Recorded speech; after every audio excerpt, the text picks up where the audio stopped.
paper to steal and drop dead. This country was founded with great ideals and principles. They law and rule at the banks. Open your eyes to banks that rob you. You know what my favorite president was?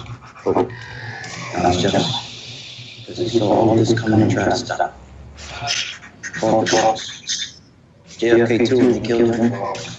The banking institution, damn, just had what he said. He also said that every generation needs a revolution. The American dream is just that, just a dream. War is a continuation of politics, only by other means.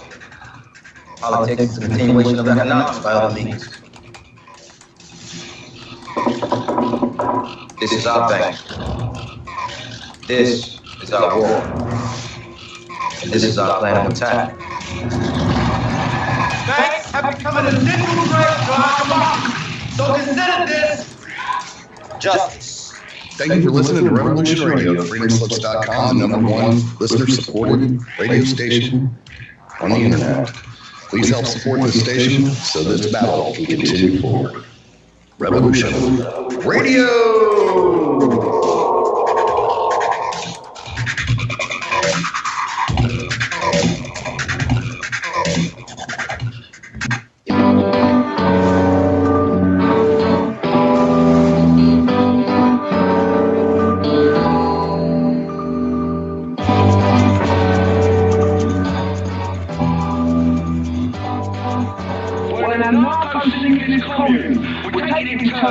To act as a sort of executive officer for the week, yes. But all the decisions of that officer have to be ratified at the special powers meeting by a simple majority in the case of purely internal affairs, be quiet for by a 2/3 majority in the case of being quiet. I order you to be quiet.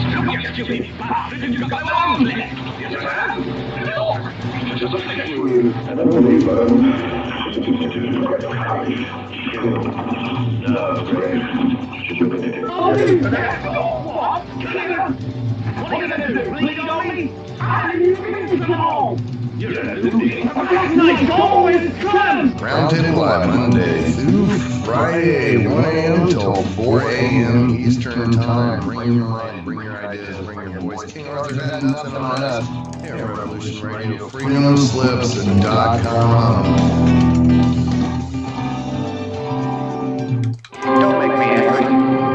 You wouldn't like me when I'm angry. Join us here on Revolution Radio, Monday through Friday, 2 p.m. Eastern on Studio B, for a politician, patriot, social savant, businessman, former investment banker, and Veterans Today columnist, Mike Harris. Listen to Mike as he exposes the corruption, sedition, and terrorism within our own government. He knows our system is flawed and that obstruction of justice is all too commonplace. His show, Short End of the Stick, pokes at this corruption with eloquent style. That's Monday through Friday, 2 p.m. Studio B, for the Short End of the Stick, with the man who should have been elected governor of Arizona, Mike Harris. That's right, Revolution.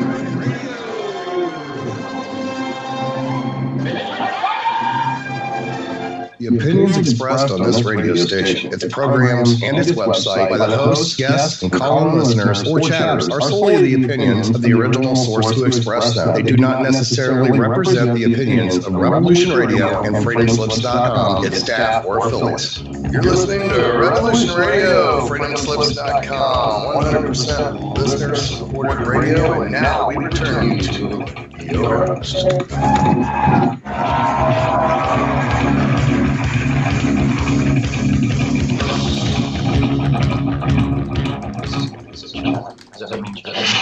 Good evening, with Sheila Kennedy, and welcome to the 1%, and of course the last Thursday of the month roundtable.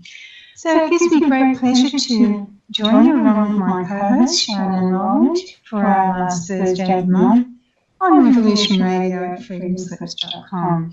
So it's the 27th of April here in Australia, and we're just after 6 p.m. And the last Thursday of the month is part of my Welcome to the 1% show that I normally do, and we have open-minded and interested people looking for answers to things that they may not have heard about otherwise, or may have often conflicting information. So I hope that if you're joining us tonight, that you too have an inquiring mind, because I know that Sharon Ann has some wonderful guests for us this evening.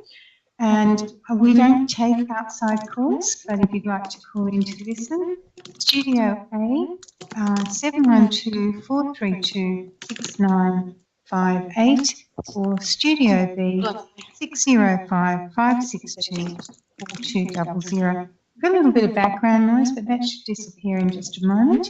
And Sharon Ann, you're with me, and welcome. Hi Sheila, how are you this month? Yes. You had a nice Easter and a break? I don't do Easter, Sharon Ann. I've been to Sydney and done some work, and I'm about 3 boxes away from being ready to move. That's right, my gypsy friend, I call you. My traveller. So we've got still got about 10 days, but yeah, about 3 boxes to go. So doing well. Wonderful. Well, I've got a wonderful guest for you tonight, but before we continue, I just want to make sure, Mel, Damien, can you hear us? Absolutely. Excellent. Awesome. That's great. That's good. I have an amazing guest for you this evening. We have Damien John Nott and his partner in crime, well, I'm going to say in crime, Sheila Kennedy. Let me tell you a little bit about them, Sheila. Damien was born in 1979 in Sydney, Australia, and grew up in the western suburbs down there. His story came to public attention in 2012 after contacting a local UFO research organisation in an attempt to find an answer to his ongoing experiences with the UFO phenomena. These experiences peaked in the small country town of, and I love this name, Dunedoo, but not before his first sighting, which was, I think it was when you were 9, wasn't it, Damien? That's correct. That's my first recalled sighting. That's the first thing I remember seeing. It was strange in the sky, at least. So. Now, that spurred you towards a lifelong endeavour to research and understand what you were later to discover is probably the most misunderstood and ridiculed subject in the world today. I'd really have to agree with that statement. He's amassed, yes, to say the least. We have a little bit of a delay sometimes, Damien, so don't worry about over talking. We all do it, don't we, Sheila? We do. We do. Damien's amassed a prolific body of work documenting his encounters that remain to date unexplained and unparalleled in the field of ufology. Through his work and experiences, he's contributed to various books and internet publications, local and overseas TV shows such as the History Channel and Netflix. He's also been the subject of various documentaries and conducts presentations offering a visual extrapolation of his remarkable and enigmatic captures. And they are amazing. Actually, it's quite a shame we're a radio show. We can't actually show you some of the captures, but we'll give you lots of links at the end of the show for you to go and check out. Damien's currently working on a book, which will be an in-depth analysis of his research to date, as well as a separate book on his life experiences. Now, his partner in crime, as I said earlier, but not really in crime, is it, Melissa? No? Not yet. Not yet? You haven't done anything too drastic? I'm just going to call you Mel. Is that okay? Because I'm so used to that. Yeah, that's fine. Great. Mel's been involved with Australian Aerial Phenomena Investigations, or AAPI, which is the group that, or the organisation that Damien founded. You founded it back in 2012, didn't you, Damien? That's correct, Sharon. I first came up with the idea in 2012 and started implementing a way that I could hopefully try and change ufology for the better, and hopefully get some interested scientific minds on board, which was, the original goal.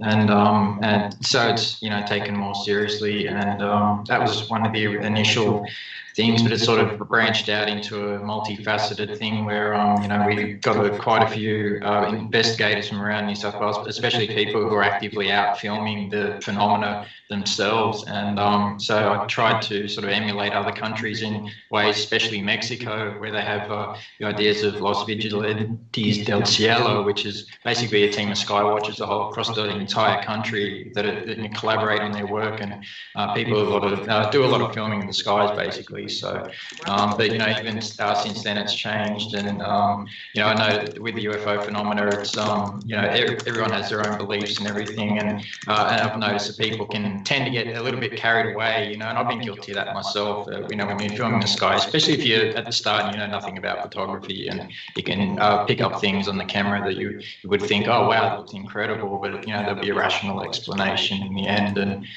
so part of the thing for AAPI was to show the public that this is a real phenomenon. There is something strange going on, but we just don't know exactly 100% what it is. We don't know that it's little green men. If we had that evidence, it'd be it'd be all over the world. It's just it has been hidden by governments. Has been a lot of shifty sort of stuff that's gone on over the years, of course. But a lot of it has been ridiculed at ufologists and people who claim as well that they have answers and stuff. This is the more you get into the subject, I'm on my 29th year of basically researching it, and the more you come, and when you think you have a belief or you think you know the answer, the reality is that it's really it throws a curveball in the mix, this phenomena, and something else comes out and it sort of changes your beliefs a little bit. And so I respect a lot of people in the field who can believe something at one stage and then be man enough to change their beliefs about the subject along the time, because it's highly strange and you can't get yourself boxed into one certain way of knowledge about it. There's, I think, multiple things happening in this phenomena which are really unexplainable, and that's why it's kept so quiet. Yeah, there certainly is. Now, Mel, you've really got a passion for the paranormal and other high strangeness I've been reading. And you yourself have witnessed over 60 sightings. Is that true? Over 60? Yes. I don't actually keep a record of them. Why not? In terms of actually writing them down, because most of what I've seen is actually being captured on camera. Yeah, I record much of what Mel sees because she has most of her sightings with me. So that's how we keep a record of it. I've never thought about writing them down. Mel does the internet. Because why would you when it's on camera? So, but yes, it's been approximately, I would say, around over 60 sightings. Yeah. Over 60. Wow. I'm just impressed. I mean, I've been sky watching for about 8 years, and I've caught about probably about 10 photographs myself, but that's over a huge amount of time, so I'm just really impressed. You must, how often do you guys go out? Is it pretty much every weekend? No. Not at all. Well, I mean, I'll tell you, when I first met Damien and I was up in Taree, my very first sighting really led me to understand how this works for Damien and what actually happens. And it's not like he doesn't go outside and sky watch for hours and hours. So that particular night, what happened was I wasn't thinking about UFOs. I wasn't, it wasn't on my mind at all. And I'd laid down on the lounge and I put my head on the cushion and I looked out the window, and 3 balls of light. It looks almost like they were made of golden sort of plasma, something like that. They lit up and then they moved to the left, and then they all petered out. And this all happened within the frame of the window that I was looking through. And Damien had seen it as well, and he immediately went to grab a camera. And I'm thinking to myself, why would you get a camera? Is this going to happen again? What the hell was that? And anyway, he set up a camera and started recording, and that bit of footage is on our YouTube channel. And I really didn't expect us to see anything else. I was still going through my mind what could that have been? And you can hear me say were they flares? Because in my mind, I'm trying to relate it to something, you know, that's, you know, more mundane, something, you know, that I could explain. So it's kind of like a power, like an energy escaping. Is that what you saw, like a flash, and it kind of explodes a little bit? No. They lit up one after the other, and then they moved to the left, like in a way where they had some like an awareness of their own, like purposefully, if you know what I mean. Yeah, like and then in an organic fashion. Yeah, like they were alive. Cool. Oh, and then I'm just trying to kind of bring it to something, a couple of the instances I've seen. But I'm just impressed you guys can capture so much on camera. Every time I witness something, I'm always going, oh, damn, where's my camera? Or where's my iPhone? And you guys are just amazing how much you can capture. Do you walk around with it around your neck or something? Because I never seem to think about it at the time. It's always after the event that I have that thought. It's always good to have a camera handy. Me, myself, I have to have several handy in case, you know, one, you forget to charge one or something, and or a memory card is full or something. So I find it handy to have at least, you know, several on hand.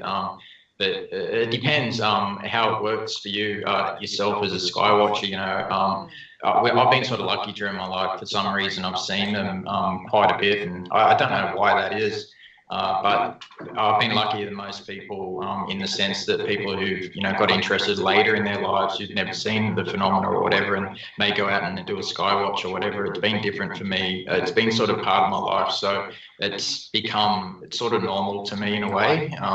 But what's not normal is the way that people react around the phenomena. It's highly strange in itself, but it seems to affect people, you know, as well. Really strange in this field. And you know, like everyone has their answers and their own beliefs, but it doesn't mean it's true. You know, we get a lot of emails from people claiming to know what this phenomena is, you know, that's around or seemingly around me, that because it's not just UFO stuff, it's other weird, bizarre things in the home and things that we've recorded, you know, standing over us while we sleep, and just really bizarre things. And you know, flashing balls of light above the bed while you're, you know, lying underneath them. It's really weird things, and you know, you got to ask yourself, if it keeps happening, is it associated with the phenomena, or is it not? Is it just a coincidence?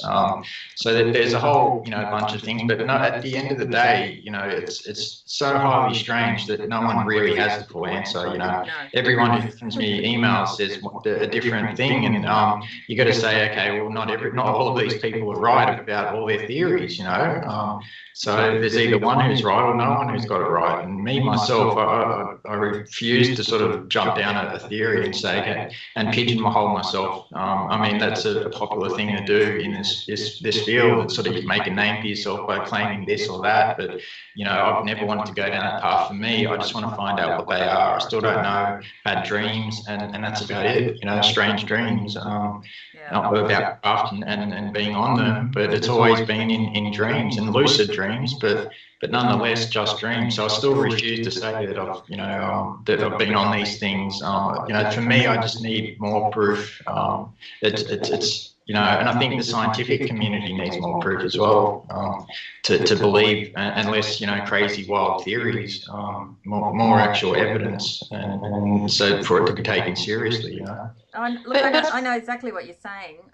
I've had this experience with other fellow sky watchers. I've actually had tactile physical experiences with Greys and Palladians, where they've actually been with me in a physical form. So it's like, oh, if you were here, Damien or Mel, I'd be chatting directly to you, just as I have, but in a telepathic form. But other people I skywatch with have tell me about how they're taken up astrally into the ship, and they have all this kind of high strangeness around them, but they're in an astral body. And because I've never experienced that, I think I've astral traveled, but through a dreaming state, you know, at night.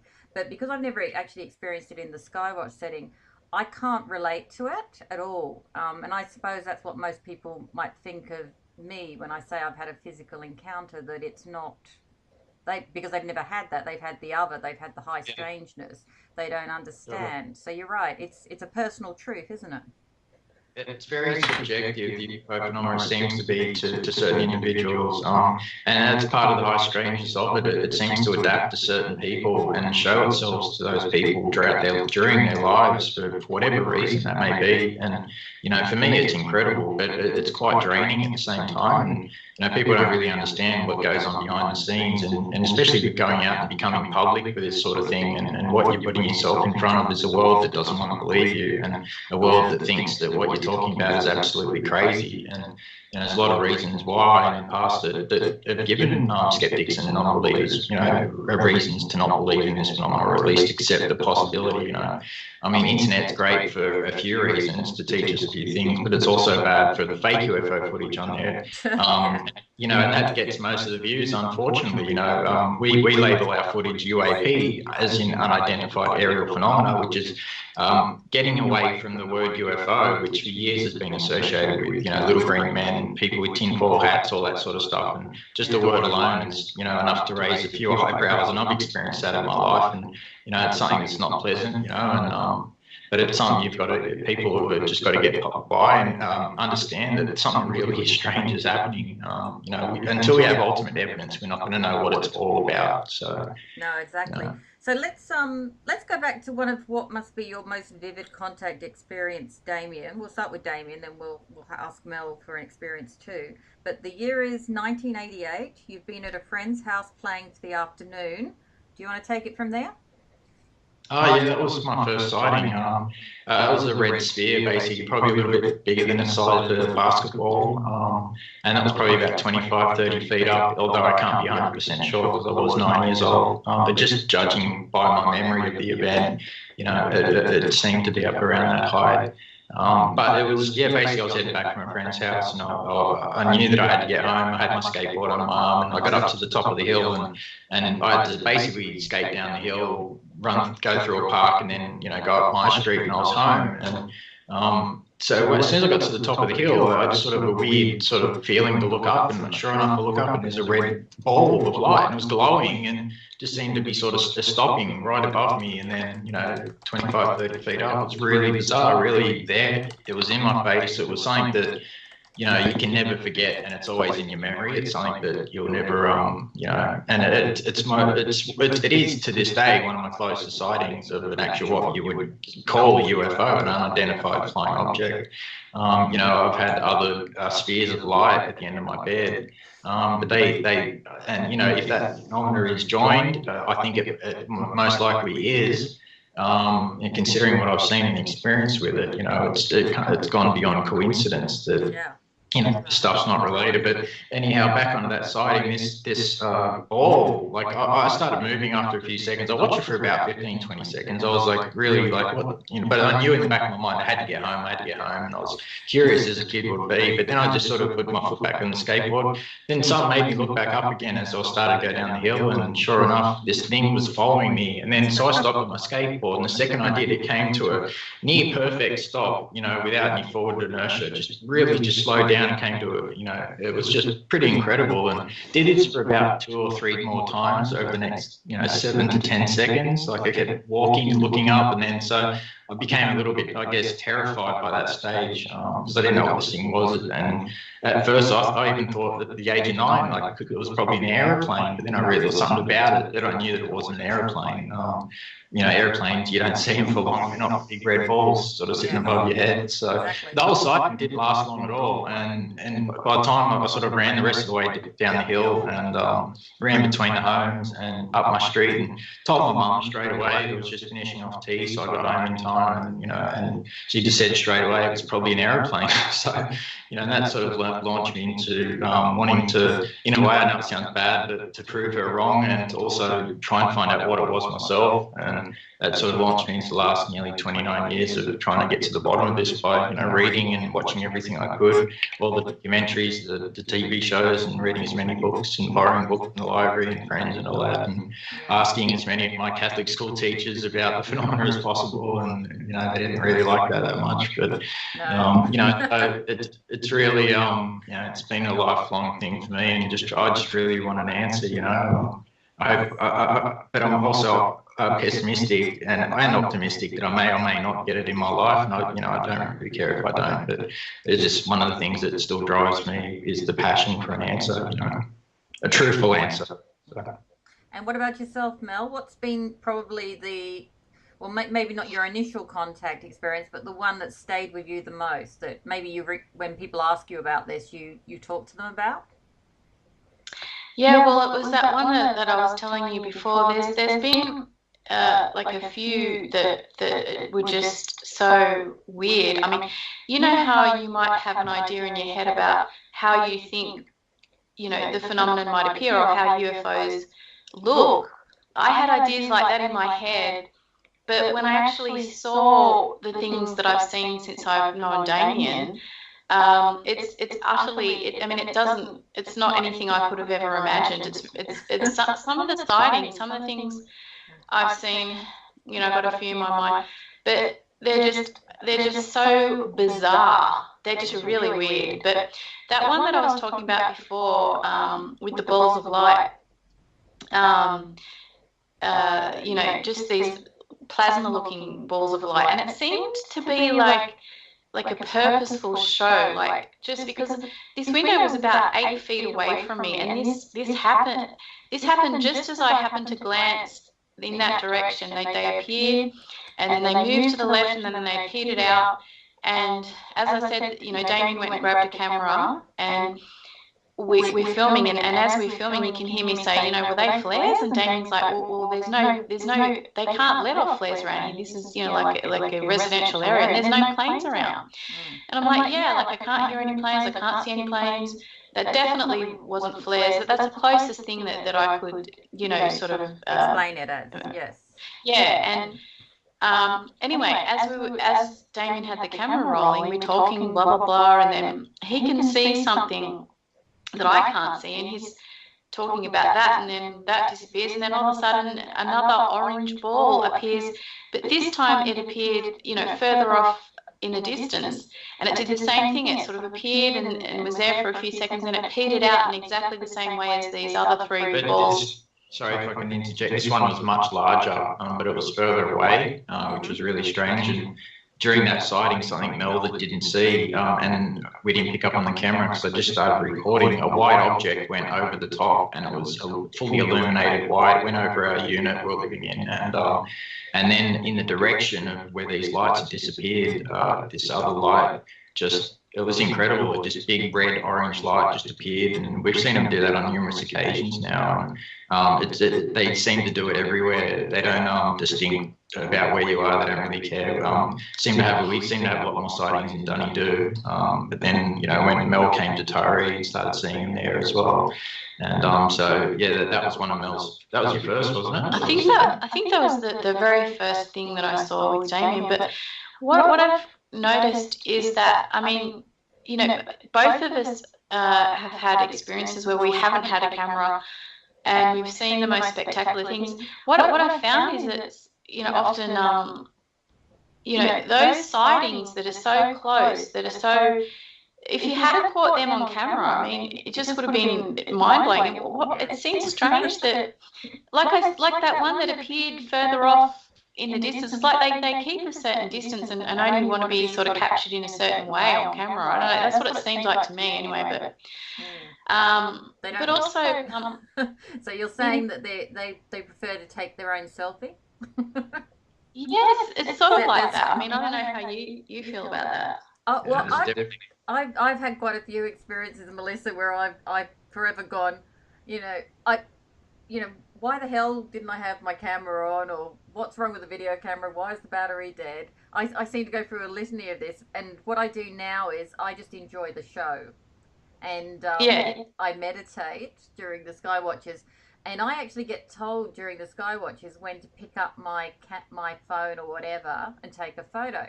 So I actually wait for them to tell me, it sounds a bit bizarre, I know, but I'd probably be an hour into meditation on a sky watch. I'm almost I'm in the zone, and then suddenly I'll have this little telepathic, raise your phone up and take a photo. I won't even know what's happening, and it won't be till after the sky watch is finished and I check the photos, and I'll have captured the most amazing phenomena.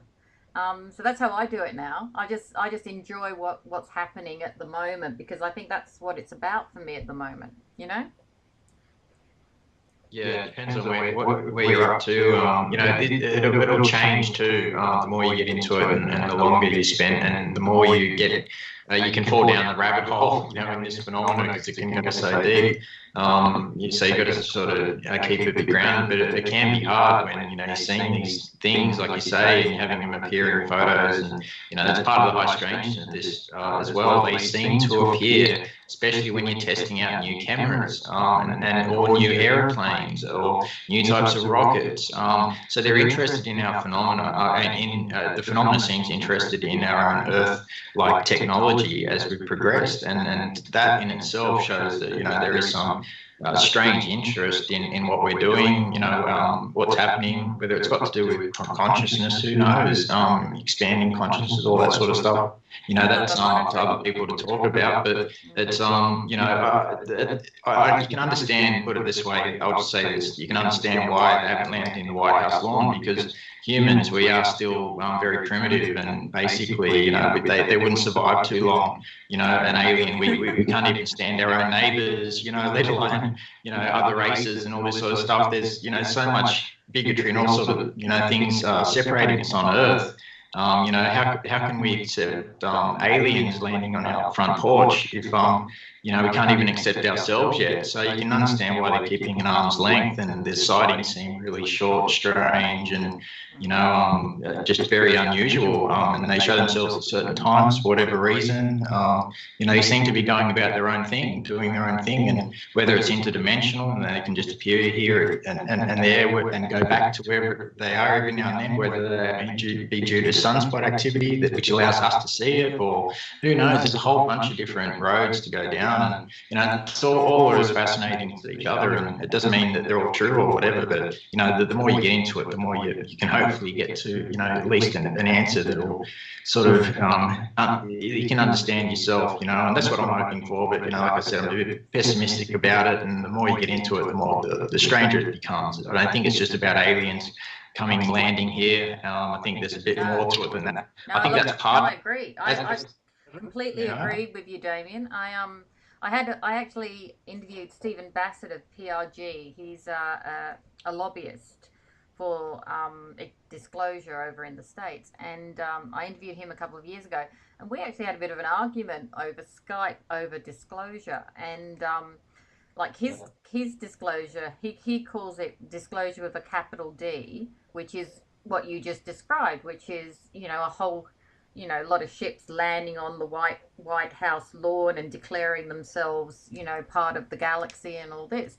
And I said to him, I didn't think that was the case at all. I thought it's actually disclosure with a lowercase d, which is a one-on-one contact experience. And I think there's the more of us that have these experiences, the moment anyone has an experience, or anyone that I've encountered or interviewed over the last 20 or 30 years that have had an experience, their life changes. From the moment that they've had an experience, they stop doing a lot of things that hurt the planet for a start. They start thinking of people in a more magnanimous way, and they start to go on a mission. I created our magazine, the Oddities E-Club, because of the experiences. I was kind of told to do that in 2013 when I had my first grey experience up on Springbrook Mountain.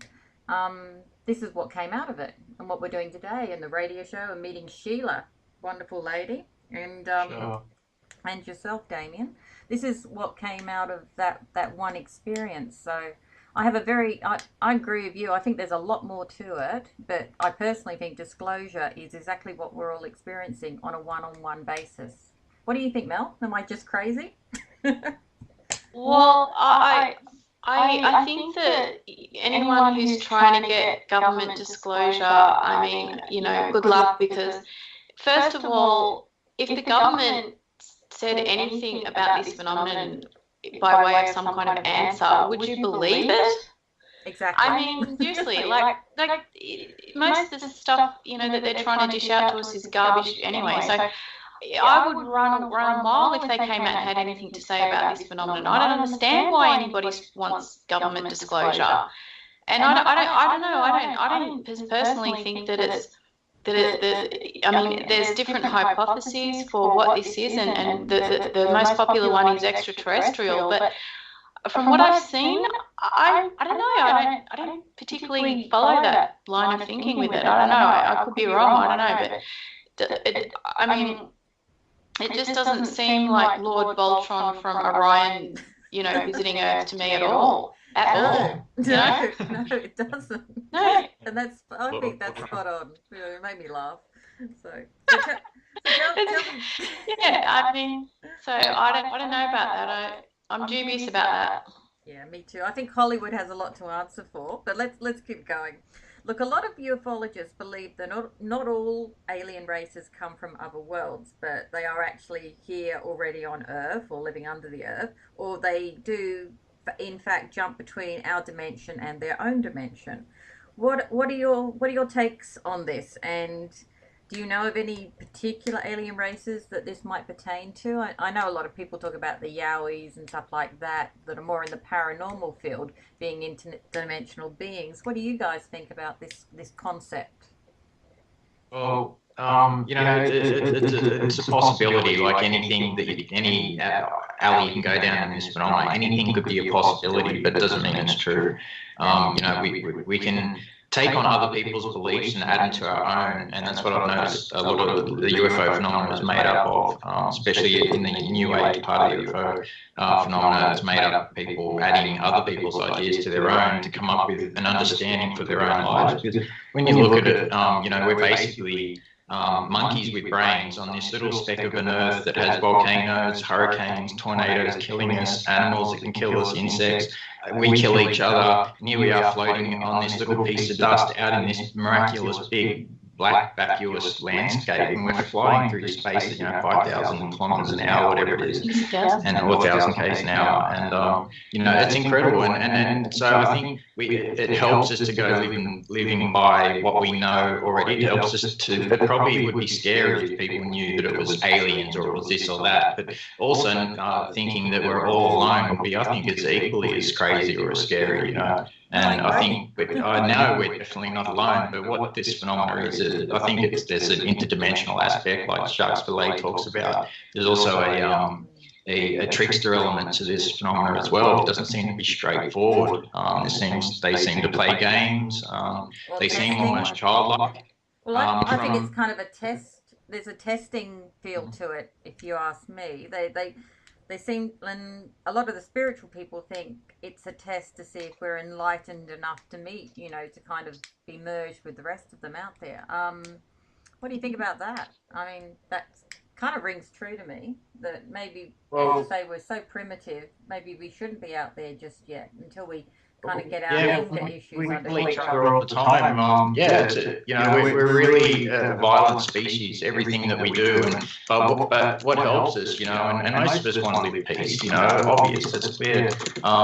But what makes us comfortable in life is sort of like a veil of ignorance of not knowing what the ultimate truth is, and that sort of in a way keeps us comfortable, a lot of people comfortable, and other people like myself, I want to know the truth, and I need to know what these things are that are hanging around me, because I feel some sort of familiarity with them.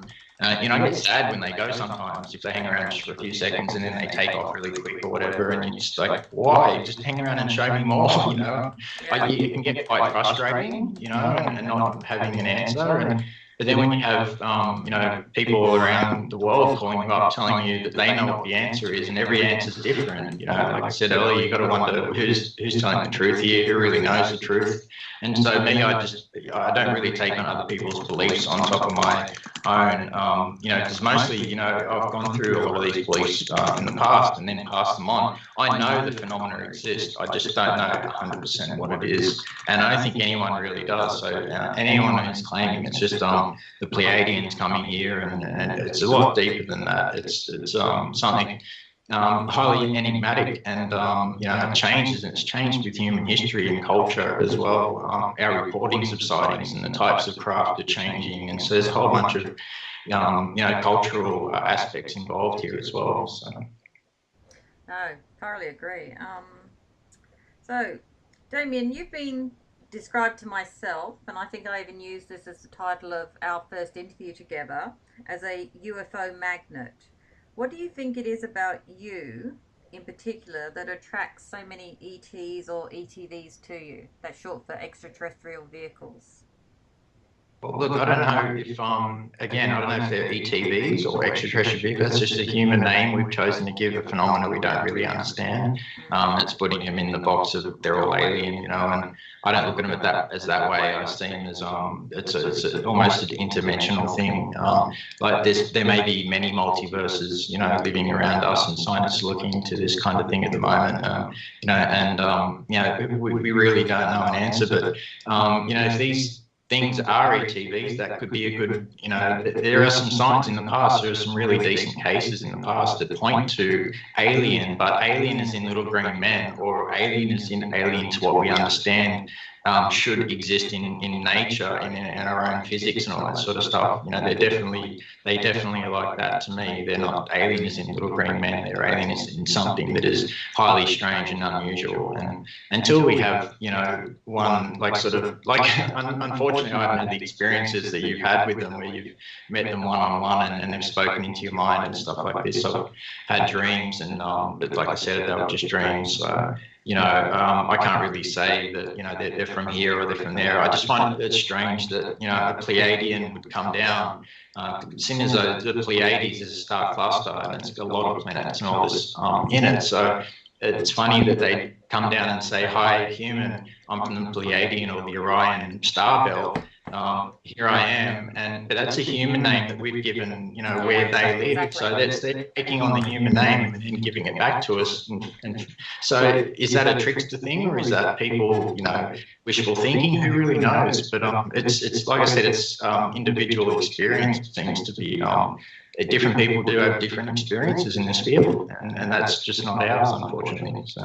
Well, I used to think it was based on my background or my experience, because when I was younger, it was like this tall, white, kind of angelic, kind of very beautiful man, which I think you could call a tall white now, or a Pleiadian. So I'm not actually sure where that particular childhood kind of contact, where they were from.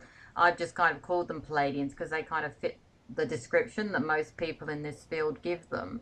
But the grey that I met in 2013, or the group of them, they definitely looked like your typical, you know, the little guy from Paul, the movie. Oh, yeah. That's what they all looked like. And I'm only 5'3", so they were about my height.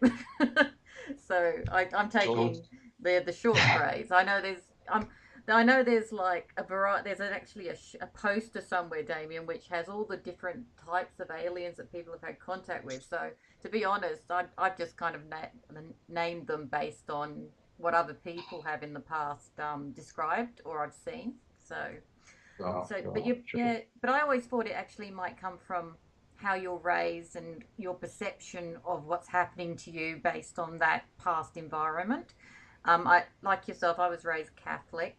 And I always thought the contact I had as a child was more of an angelic thing. And I was wondering if that was mostly because that's what I was raised in, like a very religious Catholic. Sure. They didn't have wings, but they glowed, you know. And whereas now that I'm not religious at all. I'm not an atheist. I believe there is something. I'm agnostic, if anything. Sure. And now I'm actually seeing a grey as a grey. Do you know what I mean? So, sure. So I'm kind of wondering if maybe it's we all kind of, what we see really is a reflection of our environment, how we've been raised, and our experiences, our beliefs, our pre-existing beliefs, and especially if you have an experience, if you're raised in a religious atmosphere and they tell you're taught by brothers or nuns or whatever, and they teach you that, you know, we're God's greatest creation and that, and then you see something that sort of challenges that, and you grow up with that theory of God and all this sort of stuff, this can really twist and play with your head in this fashion that it's sort of, especially when you get reactions from your teachers, like they kick you out of the classroom, you have to stand outside the principal's office for debating in religion class, with a problem about UFOs. And you and I are so similar. I actually had to give my punishment wasn't to stand outside the class. I actually had to teach the Holy Trinity in a class because I had asked too many questions. So you're telling me you've done that too? What do you had to say? Yeah. Hail Marys and all that. Yeah. No, I actually had to give a class. I had to actually plan out a class and do a 45-minute class on the Holy Trinity. That's what they made me do as punishment. It's a pretty extreme form of punishment, right? Yeah. Those nuns were mean. They were evil nuns, yeah. Yeah. So no, I think it is based on your beliefs at the time, your religious structure, and I've noticed that in the UFO field, a lot of people take on a demonic tone to the UFO phenomena, and they don't think it's aliens at all. Especially nowadays, with the Catholic Church has come out, I think it was back in 2012, and spoke about how that we can accept aliens as our own, basically after a week, long. Class in astrobiology over to the Vatican, and they came up saying that basically if aliens exist, which they probably do, then we can baptize them as one of our own.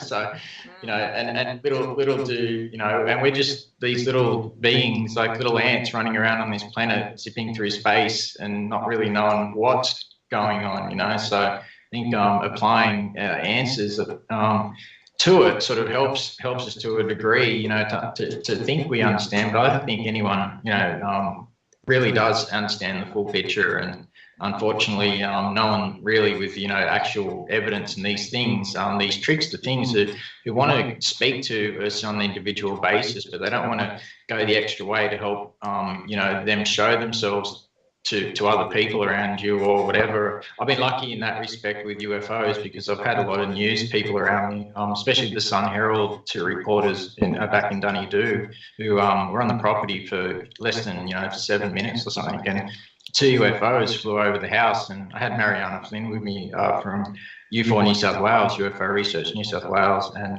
she saw these objects as well, and they were playing a game of catch-up with each other, and the timing couldn't have been more perfect. So there's things like that happen, but that's things that skeptics would say, oh, okay, it's satellites or whatever, but no one ever takes into account the eyewitness testimonies. And we all saw these objects changing direction, following each other, and one would zip away quicker and then the other one would catch up to it. And then and I've seen them do that on plenty of occasions during my life. They sort of play games with each other up in the sky when there's 2 or 3 of them, and it's really strange. It's almost childlike. Whether that's a human technology, who really knows, but it's just another theory that can be given across for them, but it's a phenomenon that deserves scientific recognition. So it does then get taken seriously.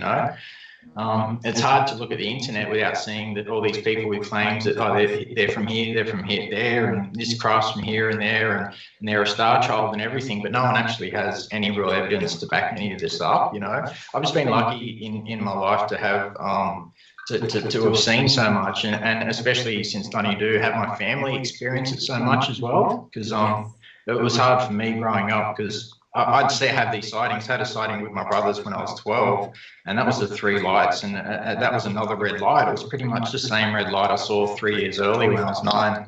And we both saw it getting chased around the sky by these 2 other lights, and for about a good 7 to 10 minutes, and it was quite a long time. And we tried to get the parents out at that stage. They didn't care, and they just probably thought we were just kids having a joke or whatever. But I continued seeing these things and was never really taken seriously by my own family, except for a couple of them. After they started seeing it themselves. So it's a phenomenon that you really need to see with your own eyes to accept the reality of it, Yeah, no, look, I know what you're saying. The only experience I've documented and put out has been a joint experience that I shared with my grey experience in 2013. I actually shared it with another volunteer on the evening. So I felt confident because I had that dual testimony to put that out. But The childhood stuff, I'm still like, the stuff that happened to me when I lived in England on the military base, between 4 and 8. I've started to try and research things, and it's very difficult to find anyone that will talk to me about what happened in Southampton in England during those years, because I think there was a lot of stuff that happened and no one wants to talk about it. It's awful. It's because they're worried they're going to be called out. It's typical of this whole subject. Yeah, it's best to keep it in the background, and they say more people believe now, excuse me, that UFOs do exist, and that's a great thing. But belief and knowing are two completely different things. It's great to believe in something, but you just got to watch what you believe in and watch what others tell you about the phenomenon. That's, I think, probably the main thing that I've gotten out of since going public nearly 5 years ago. It's everyone's got their own theories, and not everyone's can be correct, but the way for me anyway, for this, that this is going to be taken seriously, this phenomena is treated with more scientific respect. The scientists run a mile because they, like you said, they don't want to touch it, and because it's just too, it can ruin careers, the subject. And I know that it's had a massive impact on my life and work and all sorts of stuff like this. So, it's a huge thing on relationships, on everything. Basically, it affects your whole life when you're really seeing and having these experiences. It's pretty full on and can be quite draining, as you know. Yeah, it is very, very, very draining. Let's ask another question that came from a reader. So, actually, I'll ask this one first. Both UFOs and ETs and ghosts affect the electromagnetic field meters that, if you've ever gone on a ghost hunt, they always get out the EMF meters because they think it detects the ghosts as they come in. We use it on UFOs as well. We definitely use them with UFOs as well. It's one of the similarities with UFOs and poltergeist phenomena and all this sort of stuff. There is a theory, and I think one was espoused a year ago. I've been speaking about it for the last 4 years. I think this could have something to do with the human mind as well. Jacques Vallée's spoken about it in most of his books, and about the high strangeness of the side of it, and not so much concentrating on the little green alien men, and all that sort of stuff. But the high strangeness part of it seems to be linked within human consciousness as well. This stuff. That's not saying we're projecting it out there, but there is a theory that, and it's similar with the poltergeist and UFOs. They found that these things would latch themselves on to younger kids between ages 9 and 12. Both phenomena, like poltergeist, it seems to be attracted to families, especially if those families have prepubescent girls or boys, and they seem to latch on, and then so the phenomena sort of follows you through your life. Sometimes it can do, not with everyone, but yeah, it is strange. A lot of people who possession phenomena effects, are highly religious, more so than not. So is that got something to do with the human mind as well? Is that a social construct that's, we just fall into? It's just, there's one question after the other. It's really strange. And when you think you got to the bottom of this, like I said before, you get thrown a curveball, and, we really don't know the full answer. So there's just so much, isn't there? It's like you were saying about the poltergeist. I interviewed Paul Cropper at the beginning of this year when he came up to speak. I think he spoke at the same time as you did at Paracon, Paul Cropper. Yeah, sure. No, he's a great bloke and a good friend of Mike Williams, my mate as well, who's seen a lot of the phenomena, similar investigator. Into 14 phenomena, big feed, the Bigfoot, the whole, the Yeti thing, and the poltergeist especially, he's quite incredible and knowledgeable about that field. And that's, there are certain links between UFOs, sightings of lights, and sightings of Bigfoot as well. And so you got to wonder, are these connected, or are they just coincidences? And if you look at patterns around the world, there have been people who've found correlations and high correlations between sightings of one unusual thing and townships and areas that are seeing really strange things.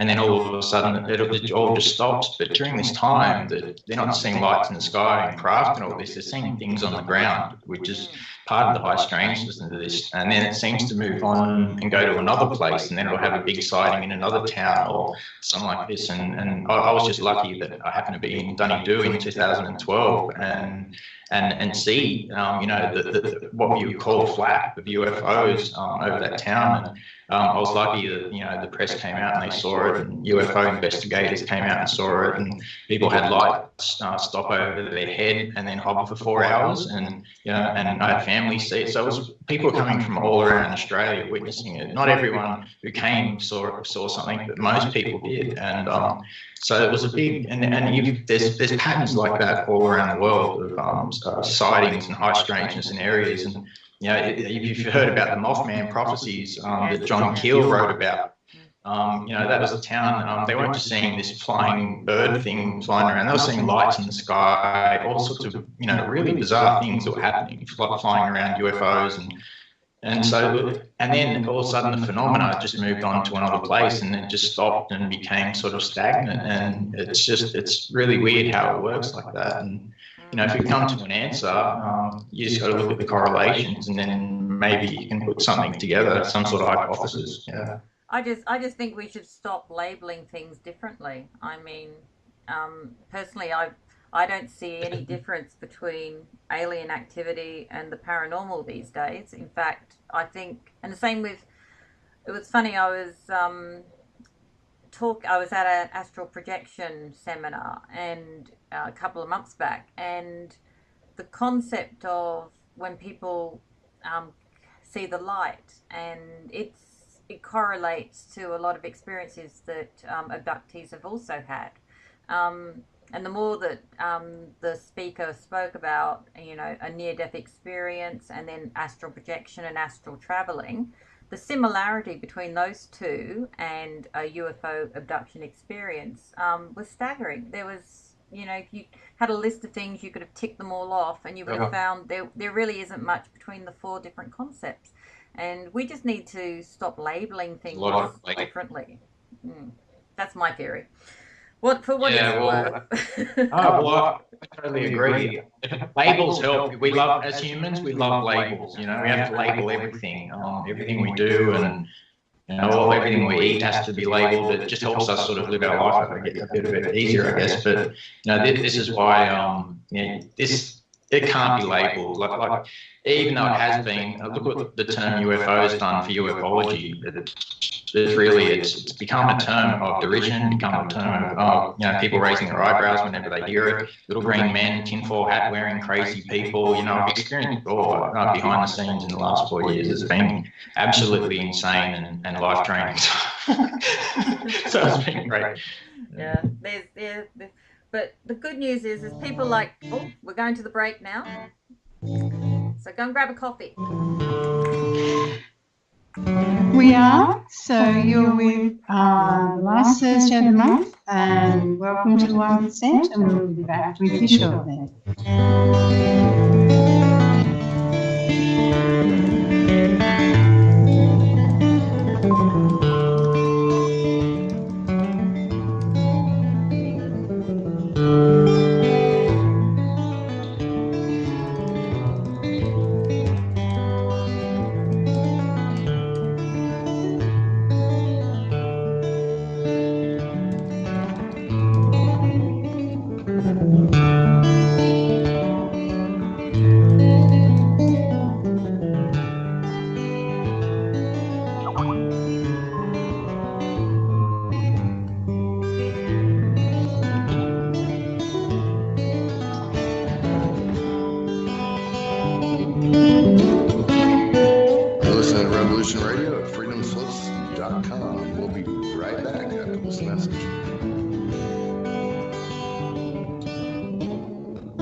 Things were not quite right, that everything was just ever so slightly askew? Do you have, to paraphrase Morpheus, a splinter in your mind? If you're interested in hearing the latest information about UFOs, the paranormal, ancient cultures and structures, monatomic elements, longevity, fantastic discoveries in science, downloaded to your brain, then tune into us. Hi, I'm Dave. And I'm Mackie. And we are Shiny Side Out, Sundays 2 to 4 a.m. Eastern. See you there. Revolution Radio, freedomslips.com. You don't need to expect us. We're already here.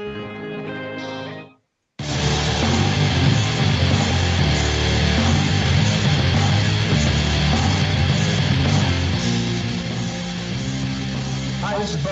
And this is Rocco. And the Bo and Rocco Show is here to offer insight into legal and lawful remedies. Our goal is to remain free and help others remain free in an ever-increasing police-like state. With the help of our guests, we try to answer questions such as what went wrong and what can we do about it. So tune into Revolution Radio at www.freedomslips.com Wednesday nights, 10 to 12 p.m. Eastern Standard Time to listen to the Bo and Rocco Show. You don't need to expect us. We're already here. Revolution Radio.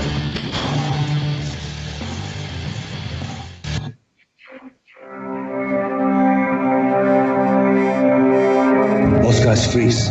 That's your cerebral cortex looking for an answer it doesn't have. See? Even your brain knows you're screwed. The body's filling with adrenaline, right? Whether you know it or not. The heart's beating fast. It's getting a little harder to breathe. The neurobiological system is telling it to run, but your knees are too weak to move. Fear is not real. The only place that fear can exist is in our thoughts of the future. It is a product of our imagination, causing us to fear things that do not at present and may not ever exist. That is near insanity. Do not misunderstand me. Danger is very real, but fear is a choice. We are all telling ourselves a story. You're listening to Revolution Radio at freedomslips.com. 100% listener-supported radio. Reporting the danger. Unafraid. Right here, where information never sleeps. Revolution Radio.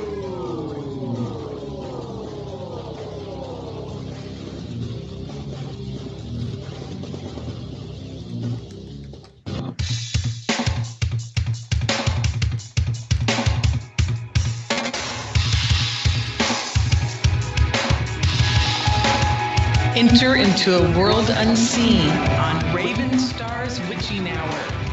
You will encounter eclectic topics from the realm of spirit brought into our matrix of truth.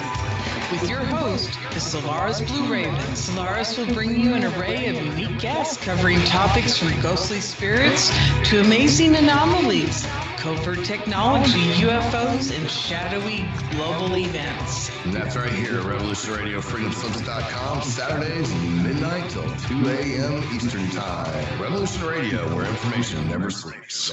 Let the magic rise.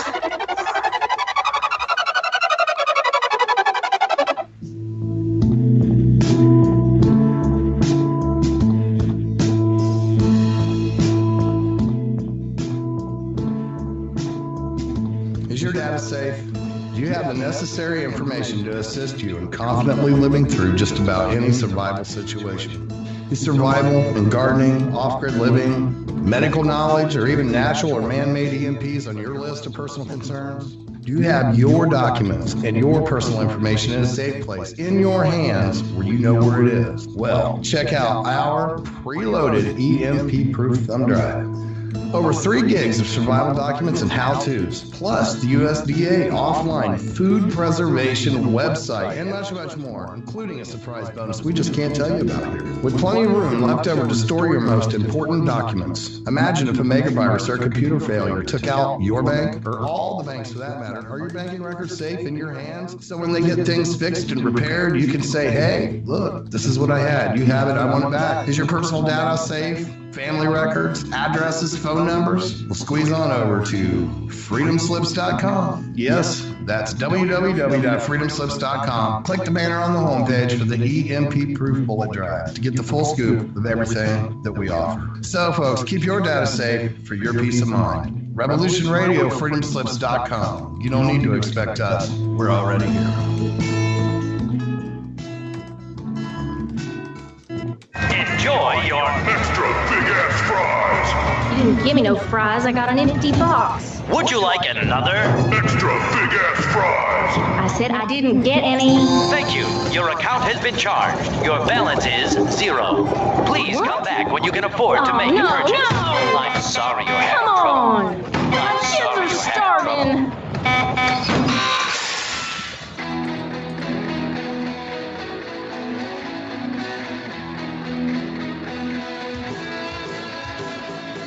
Thank you for tuning in to Revolution Radio. Here at Revolution Radio, we believe in freedom of ideas, freedom of speech, but above all, we believe in freedom of existence through self-reliance. This station is 100% listener supported, and as a fundraising promotion, I have a kick-ass free gift for a $100 donation. 35,000 seeds. 25 years in the freezer. Long-term storable, 54 different varieties. So if food prices go crazy, the shit hits the fan, or you just want to save tons of money every year by creating your own food like I do, grab our seed pack special. Just look for the banner on the homepage at freedomslips.com. Don't be a statistic. Don't be part of the problem. Be part of the solution. We need, as humans, to start taking care of ourselves and not depending on the megacorps to provide unhealthy, nasty food. Included in this package is also a DVD with 900 survival and off-grid living documents and the offline home canning, how to do everything website, all on the DVD. So when you're growing all that food, you know how to can it, store it, preserve it, etc. with all these documents. So thank you for tuning in to Revolution Radio at freedomslips.com. I hope that you will pick up this package and start learning to be free. Revolution Radio, freedomslips.com, where information never sleeps and freedom is one seed that needs to be planted.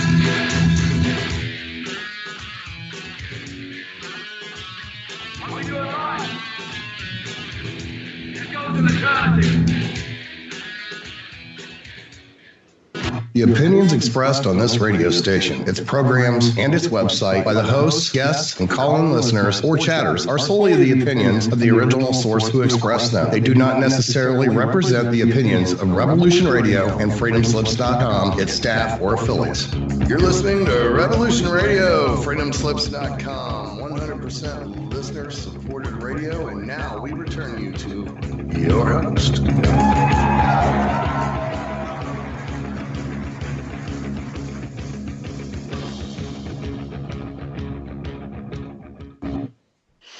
Good evening, I'm back with Sheila Kennedy and welcome to the 1%. And it's our last Thursday of the month roundtable with my co-host, the wonderful Sharon Ann Rowland from Oddities E-Club magazine.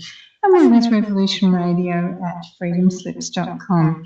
And we are the number one 100% listener-supported radio station bringing tonight's show to you. And because we're listener-supported, it's our amazing listeners that we rely on to keep us on air. So if you can afford to donate a little or a lot, we appreciate all donations. We have some wonderful things for sale in the Revolution Radio store, including Nighthawk's beautiful handmade woodwork and the incredible seed pack that has fantastic seeds that have been stored in freezers for many, many years. A lot of things that we just don't see available anymore. We have, of course, the archives. The archives are one of my favourite things. So for the cost of a cup of coffee, $4.95 once a month, you can access the archives of all of the shows, all of the hosts. And we generally have 90 plus hosts at Revolution Radio. So we run pretty much 24 hours a day. And you can, of course, join our chat room, which is free, and I connect with amazing people around the world in the chat room. So thank you for being with us. And as I said, if you can afford to help us keep sharing the knowledge that never sleeps. We do appreciate you. And back to you, Sharon Ann, and thank you to Damien John Nott and Melissa. What a great name, Kennedy Melissa. Mine as well. Thank you for being with us this evening. I didn't realise you both had the same name till then. That's great. It is a wonderful surname. Okay. Well, I married into it. I didn't get it from choice. Oh, okay. Oh, well, it still counts, though. It's still your name. It does, yeah. It is. I just realised that in August 2013, that was when I had my Major Grey encounter. That was also when both Damien and I'm not sure if Mel was there in 2013. Were you living in Tyree at that time, Mel? Yes, I was. Yeah. Now you both experienced, or maybe just Damien, you witnessed a craft appearing from and then going into a wormhole. Could you talk a little bit about that? Because I just love that whole concept of wormholes personally. Well, I've never actually said it was a wormhole. I really don't know what it was. It was very strange. It was another time when a friend, this was before Mel moved up, so unfortunately she didn't see it, but a friend and myself, who was another interested UFO guy up in the area, and we rocked up to a lookout, and we just literally got out of the car and straight up looked up, and there's this thing. It appeared probably about maybe 150 feet up in the air, but it was quite large.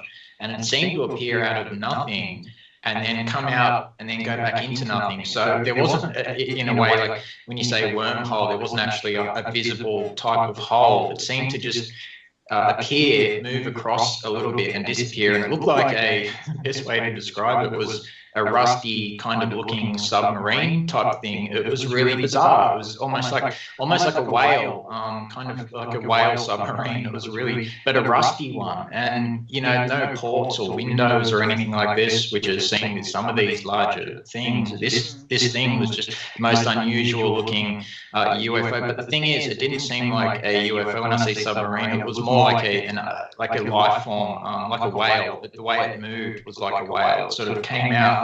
And then out of nothing, and I've noticed this before, just before they appear, you'll see a flash of light in the sky, a very small flash of light. And if you can look up in time, sometimes you'll see, discs, craft, all sorts of bizarre balls of light, really strange things. You can capture them, but that is, it could be another coincidence, this flash of light, but we've seen it on a few occasions, but not on all the occasions where we've seen UFOs. So, it seems to be, for some of them it works like that, and for some it doesn't. So, but this sighting in particular was really bizarre. It was very quick, but it was followed up by, an even more impressive sighting that we got on camera, like literally about 15 minutes later, of this orb of something, and it had a sort of like a light, and this has actually been looked at by people trying to debunk these photographs, and they can't work out what it is, even after proper going through with all their programs and everything.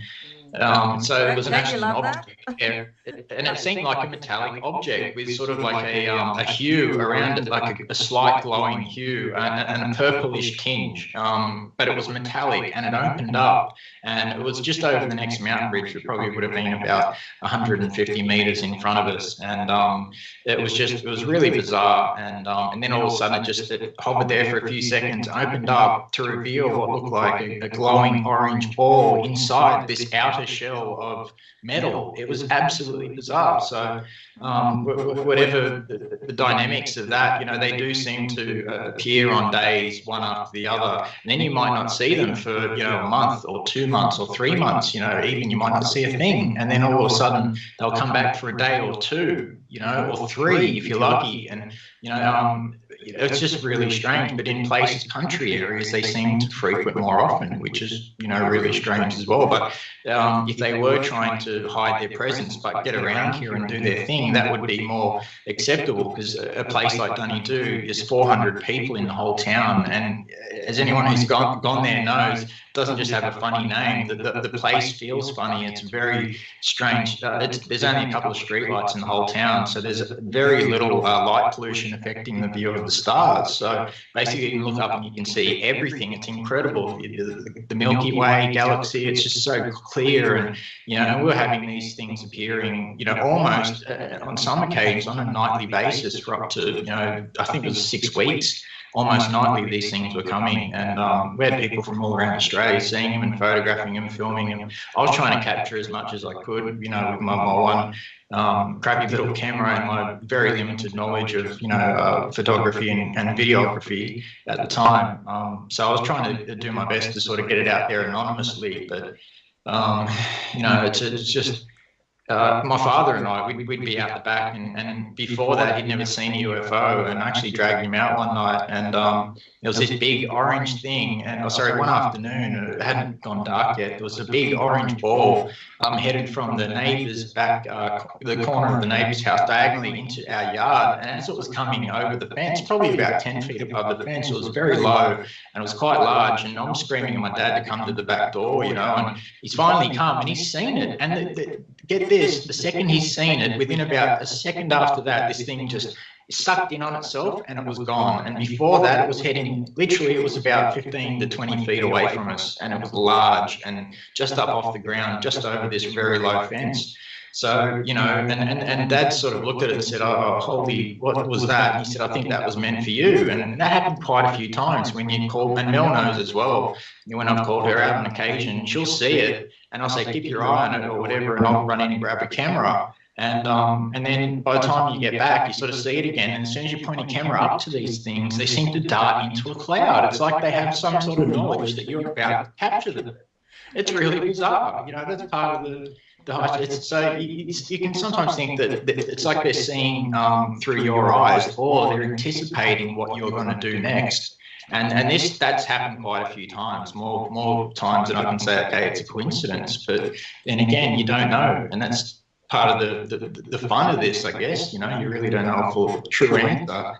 But you just got to keep on plugging away at it and trying to work out, you know, what it is, do as many experiments as you can. And, you know, we spend hours outside of the cameras with multiple cameras trying to work out what lens flares look like, and insects and bugs and all these sort of things. So I've actually, you know, poo-pooed or rubbish a lot of my own past sightings, just random camera shots of the sky as insects, or the more I've gotten to learn and know about videography and photography. So, you know, and we have a whole section on the website about that. A lot of people nowadays tend to capture sun flares and sunspots, you know, especially with new digital technology. A lot of people don't really know what it looks like. So when they see this thing on their photograph later on, and, you know, there's the sun up here and there's this little green dot or a little red dot over here, or something that looks like a structured almost light or whatever.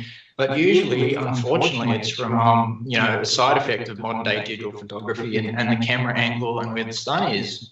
And, you know, it's just, so I think it's important to show that can happen. So, because a lot of that stuff proliferates on YouTube and tends to get picked up by a lot of the big news agencies, and they sort of run with it. And then when it gets rubbish, the phenomena itself in general gets rubbished again in the public's eye.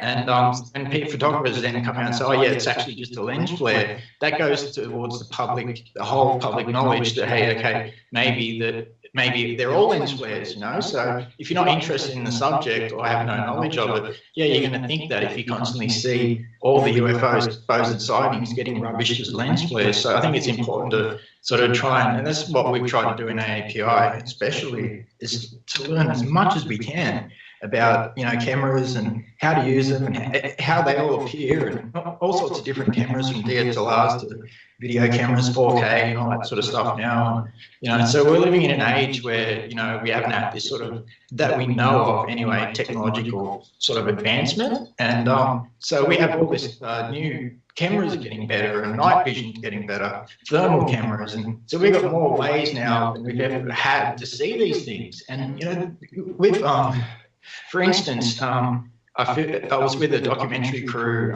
at a talk last year up at the Gold Coast, I think, and we're out, they finished talking to me. They had a thermal camera, and I think it's worth about $70,000, and it records. So you just got to press a button, and, you know, this thing, it sees light heat sources that are not seen by the human eye on occasion. Anyway, so they've asked me to look through it, and the second I've looked through this is no word of a lie, and it's witnessed by other people as well. an object was just already there, right in the middle of where I was looking. We had this randomly pointed up to the sky at a certain point, and this object, which looked like a long, sort of structured flat plate bottom with the tiniest little dome bump on the top, was just sitting there, and then it started moving to the right.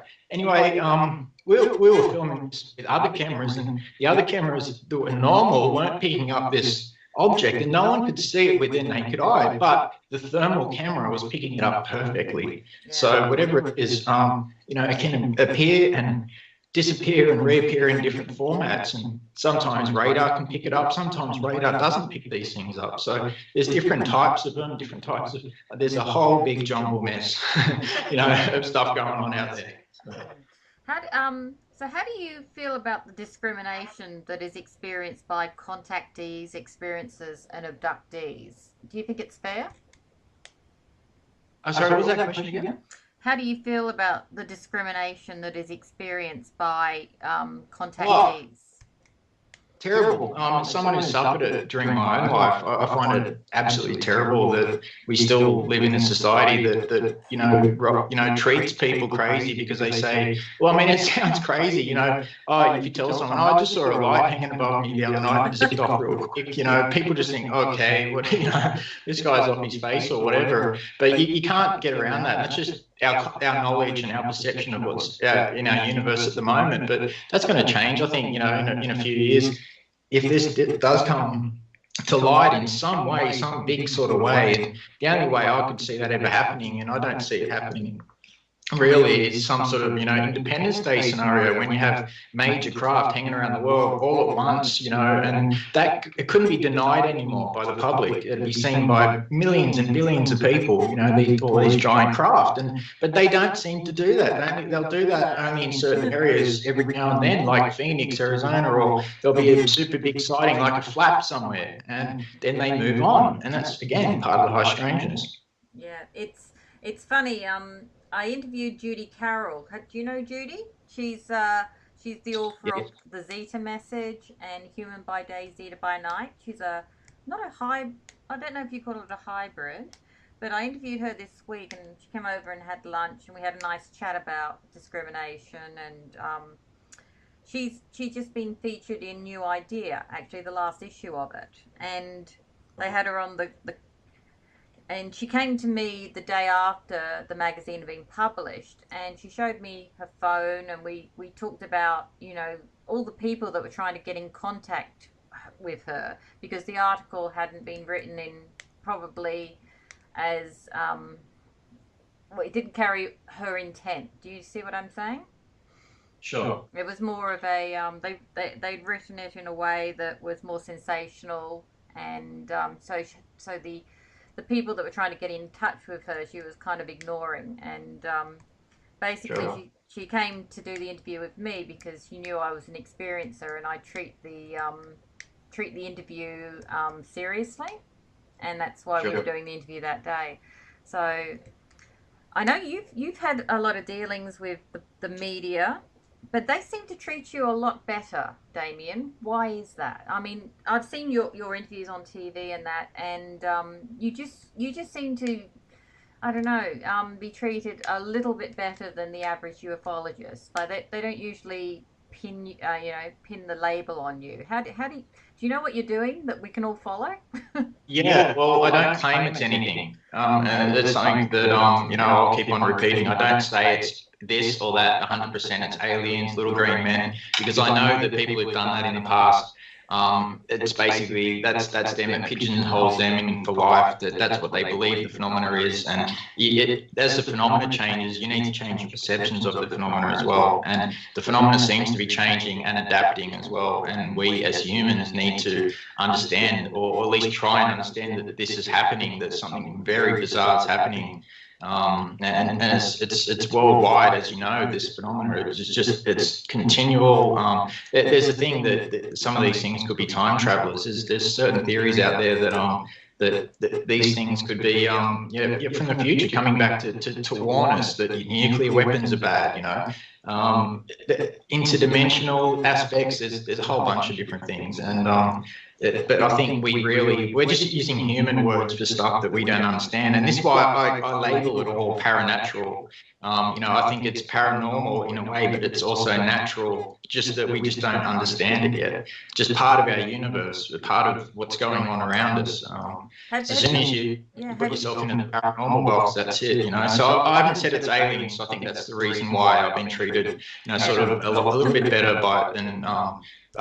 And the fact that a lot of the news people have seen the UFOs around me, they've showed up for documentaries I've been in and stuff like that. So that sort of helps when certain individuals see it with you.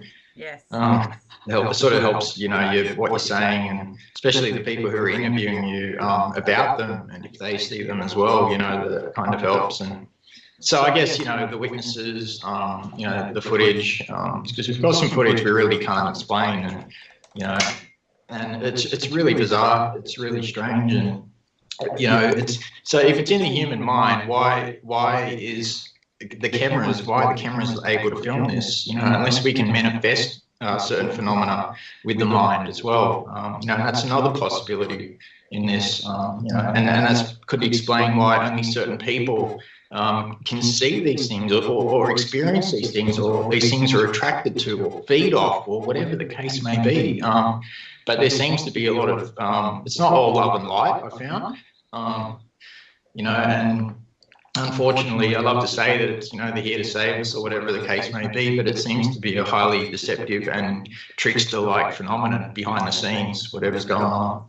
The good deal of, behind, all the stories and that, there's always high strangeness. A lot of these people will then start seeing UFOs continually, even if they haven't seen one up to the age of 40 or 30 or whatever, then they'll start seeing them more and more and more. So it becomes part of their life. So this phenomena, it latches on to individuals, and it's strange that it sort of parallels the ghost phenomena. Yes, I do agree. Have you read anything about the Wingmakers and Project Arrow? The Wingmakers, not so much, no. What you were just discussing before, I think you'd find it fascinating. I'll send you a link after the show to it, because I won't talk too much about the Wingmakers here, but I think you would really find it interesting from what you just said. Now, both of you, Mel and Damien, have you noticed, like I have, a change in your discussions with non-contactees as of late? Do you find them a little bit more open to the possibility of ET life, or is it just me? Oh, definitely. No, I think people are definitely more open to it, because you do get a change in the room now. When you talk about UFOs, I think the old, rubbishing it is changing, and as perceptions change and ideas change, and scientists actually start coming out saying that the chances of life, which is what they've been doing for a few years now, and astronomers especially, saying that the chances of life in the universe are 100%. There's definitely something out there, but it doesn't mean that it's coming to us. That's what they keep saying. So they that's just a little barrier for them, which kind of can protect them. But the thing is, we're reaching out into the universe with our own little probes and vehicles and stuff. So who's to say that, if some of at least this phenomena is all, extraterrestrial, then who's to say that they would not be, or a race, advanced of us, or us, on another planet, as humans that have evolved into the future things, which are aliens, which are us in the future. Who knows? It's one of the craziest things. I'm writing about a lot of this in my book at the moment, and touching upon a lot of cases around the world to support a lot of my arguments. And there's some stuff that I won't mention tonight, but I'll touch about it in the book, and possibly later with some of your talkers in the chat room. And there's some things that evidence that needs to be brought to the table, and I think that if you're in this field, you shouldn't really go with someone else to tell your story. Your story, and it's better off to sort of tell it yourself. That's what I found. Yeah, no, thoroughly agree. I found that people distort stories, and I don't know what it is about people who haven't had contact. Sometimes usually want to take your story and make it their own, and It's just bizarre. I don't know. Yeah. It's an odd kind. I think it's a disorder. You can notice that as well. Yeah. That quite odd. That's a really strange thing. It's something in the psychopathology of humans that I've encountered that a few times in the past, 5 years since I've come out publicly about this, and and people coming in Dunedoo saying they'd never seen a UFO and they want to see one, and then they'd see one with me, and then they start hearing bits and pieces of my story. They sort of become friendly with you and come back every now and then or whatever, and then the next second they've experienced not just what you've experienced, but everything, like more UFOs than you, more closer, with alien beings now, and then they have blue wives on other planets, and all of a sudden, so your story's not only trumped, they've got a better story instantly than you, from going on from having no prior life sightings of UFOs to instantly saying that, I've had a whole lifetime, and just changing their story in the public eye, some of these UFO people. And I just think I've seen it behind the scenes, and that's why I mostly stick to myself in this field now. Unfortunately, Mel and I have learned that you can't really trust anyone or most people in this field, because everyone at the end of the day has their own beliefs about what this is. And if and there's a lot of jealousy as well, unfortunately, as you'd know yourself, people trying to get close and suck onto your life, and then get your stories off you and go tell other people like their own stories. It's just really bizarre. And Mel and I have encountered that a few times with people now, so we've become really guarded, about who we sort of let into our lives, which you have to be, when you're in the public eye like this, especially in such a crazy subject as UFOs. So. It's funny. I've actually been at a dinner party with a very, very high-profile ufologist in Australia, and they turned to me, and this person has been at this for 30 years. They turned to me at the dinner party and told me they thought it was all crap. And I know, I won't say who it is, but and then I saw them as a presenter about 6 months later, telling of their experience, their contact experience, and I've got to tell you that I just didn't believe it. And when you hit something like that, and how you just get the bullshit, you just know that they're bullshitters.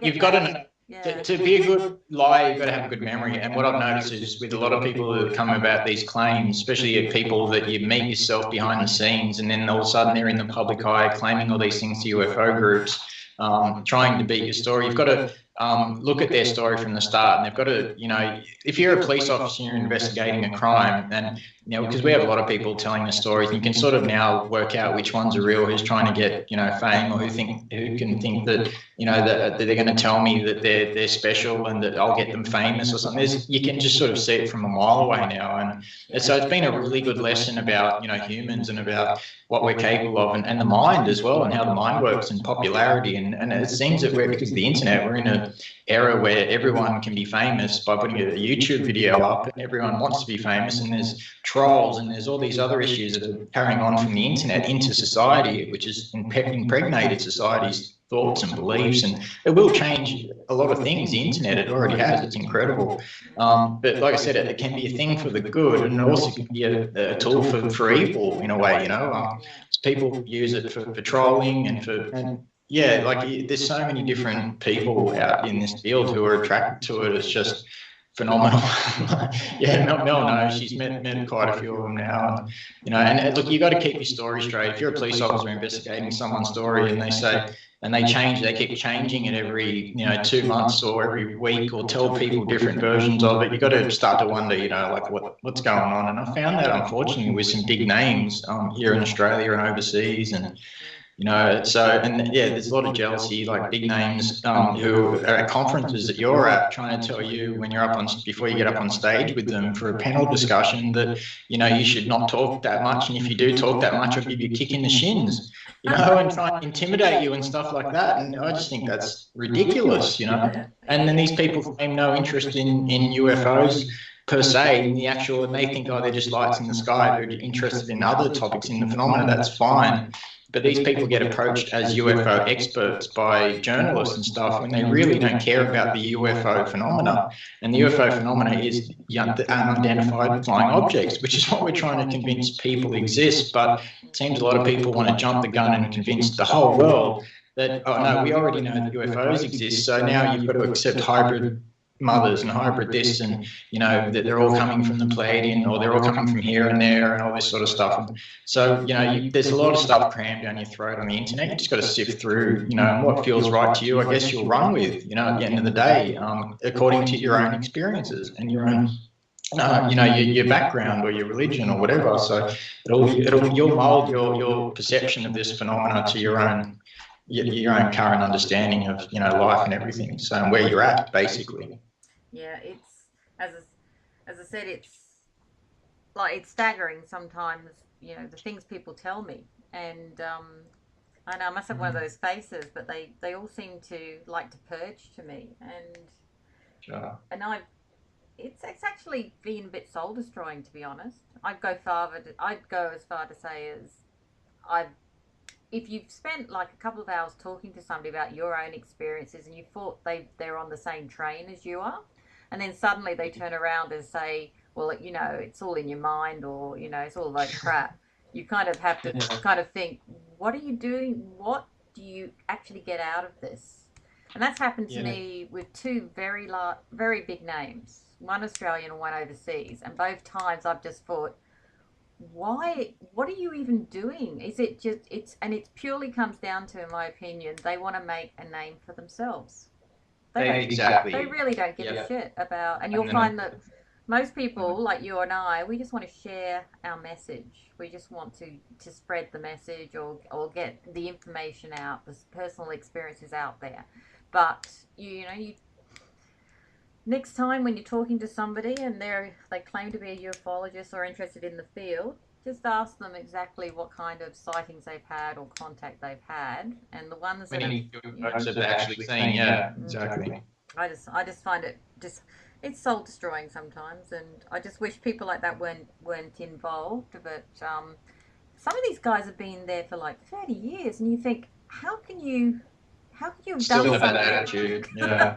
After 30 because it's a very small community, as you know, the UFO field, in the true UFO field, and there's a very small amount of real researchers out there who are widely, respected, like Jacques Vallée, John Keel, and there's a few others that I respect quite deeply, and Bill Chalker, Mike Williams, especially people who don't take an edge and say it's this or it's that 100%, but thoroughly investigate the sightings, even talk to the witnesses, all that sort of stuff. But a lot of people just want to accept a dribble over the truth or the reality. And the reality is we don't know, and we don't know everything, and we never will.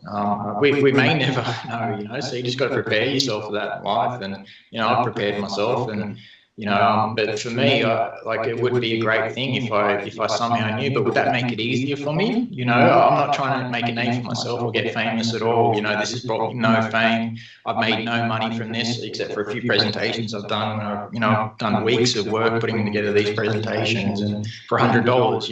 And then people say you're doing this for money and stuff like that. And it's like, no, it's not what I'm doing it for. If I was, I'd do the talks for myself. I've done a couple for myself, and I haven't earned that much money. Or up to a couple $100, so it's, and people think, and they jump on that, and they think blah blah blah. But I've given away, I've been in multiple documentaries now and given away multiple bits of footage. Had UFO show up to these documentaries as well, and so it's, I don't know what more I can do or bring or say or add to the subject, and they do seem to be appearing a lot around me. I don't know why, and it does, and it also, there's a lot of this phenomena that happens in the home here, which we can't explain either. We're having some really bizarre things, especially lately, Sharon. Like really weird things happen in home. I'll go into it another time, I guess. But it's just strange, and it's all linked, and it's such an amazing thing. From the start, I've always wanted, like when I was a kid, I always wanted my parents to believe me, and they never believed my story, about the UFO, about the UFOs, and that they were seeing these lights and all that sort of stuff. And now they're older and they've seen them around me. They believe me, and they know, and they understand. Even my dad now, even though I've left Dunedoo long ago, he goes outside nearly every night now, looks up at the sky and waits and watches, and he's only seen a couple of little things since I've left. So it seems to have But the fact it's changed my father, and he was a bank manager for 45 years. Highly trusted person, in his where he grew up and where he worked in that. So everyone knew him, and probably because he gave them home loans and stuff, so they buy their home or whatever. But he's a highly respected man, and for me, just to get my father's respect, and also have him out there looking up at the sky with me, or something I wanted to do as a child, and that's something I want other kids to do, and be involved with their families instead of sitting behind the TV all night or playing video games. Go outside and look up at the sky. It's just, you might see something that'll blow your mind, and get a telescope. We don't do that often enough anymore, and it just seems everyone's stuck watching movies and the internet now, and working. That's our life. Or on Facebook or whatever. So I really respect people who get out there in the field and actually give it a go and go to different places and I'd call it freezing. And spend. I'd call it freezing my butt off on a mountain personally, and I've done that many times for many hours. But you know what? There's always that moment when it's worth it. It may only be a one sighting over the whole 4 or 5 hours, but it makes it worth it in the end. Sure. Well, exactly. Even to have one sighting after just spending a few hours outdoors is incredible, when most people won't have a sighting in their whole lifetime. And that's the hard thing for people, those of us who do have multiple sightings, is trying to convince other people who don't have it that you're having it. And so I've given up on that years ago. I learned you can't convince people of anything. They need to experience the phenomena themselves. Yeah. I like to try and convince them to come out. I take people out with me, or I just do it in we're on acreage here in Brizzy, and we have a paddock out the front, and I just invite people over, and we have a fire, and we all sit around and freeze our butts off in the valley instead of on the mountain, and we get some amazing stuff. Have you ever seen that lattice light effect in the sky, where it looks like it's kind of like a kind of hexagonish, where you've got this like lattice kind of golden light effect, and it looks like a mesh. Have you seen that before? Do you mean across the whole sky? Yeah, it's kind of like sky, almost like a grid type thing. I've heard of that before. I've never actually seen that phenomenon, but I have heard of a very similar phenomenon. But I've never seen it. I've heard of green type little hues, purple type crisscross patterns in the sky. We've seen lights in clouds that have lit up clouds in really bizarre ways, and from going from one side of the cloud to the other and then disappearing, and really strange natural phenomena as well. And some of this, it's been rubbish as natural phenomena in the past, but a lot of people do misidentify sightings as we know, for benign type things, and we found that time and time again with just the pictures we get sent, and ones we take ourselves where you find something strange and go, oh okay, oh wow, but then you'll take it again and see something this time fly across the face of the camera, and you realize, hey, it's the same thing, it's an insect, and so but we get sent so many insect photos and sun flares and all that sort of stuff. It's just, a lot of people don't really want to know the truth, and when you say that, sorry, it's just my opinion. If you ask me for my opinion, I'm going to give you my honest opinion, and I believe that this is that, and here's a link to something I caught which is exactly the same, and it's and this shows you how lens flares are formed. And I try and be as informative as possible with people, but they don't seem to like you saying or rubbishing their photos is something that I've found as well. And many people in the new age UFO side of the field have sent me their photos in the past, and I've said, oh, that's a mosquito. One of the biggest names in Australia sent me a mosquito claiming it was a light beam, and I said, no, it's a mosquito. Here's, there's several other pictures I've taken of the same thing, but multiple things are the same thing, and they thought it was some, incredible thing. And as soon as I said that, it was like, okay, I want to talk to him again.